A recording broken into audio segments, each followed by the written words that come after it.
Hi everyone, আমি সাথী তোমাদের সাথে আরেকটা হেয়ারের ভিডিও শেয়ার করতে চলে এসেছি। ওর নিচে চুলটা দেখো পুরো স্ট্রেট রয়েছে। গত বছর পুজোতেই আমার কাছে স্ট্রেট করিয়েছিল অ্যান্ড এক বছরে এটা হচ্ছে ওর রিগ্রোথ।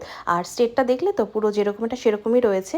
আমি পার্মানেন্ট স্ট্রেটনিং করি। অনেকেই না বলে এক বছরে চুল খারাপ হয়ে যায়, 6 মাসে চুল খারাপ হয়ে যায়। আমার কাছে এরকম কোনো ব্যাপার নেই। তো ক্রিম অ্যাপ্লিকেশনের আগে পুরো চুলটা ড্রাই করে নিয়েছি, না হলে ওর রিগ্রোথটা আমি বুঝতে পারবো না। আর রিগ্রোথেই আমাকে স্মুথনিং করতে হবে, পুরো চুলে করলে কিন্তু চুল খারাপ হয়ে যাবে। আমি ওকে স্মুথনিংয়ের সাথে করেছিলাম কেরাটিন, কেরাসমুথ।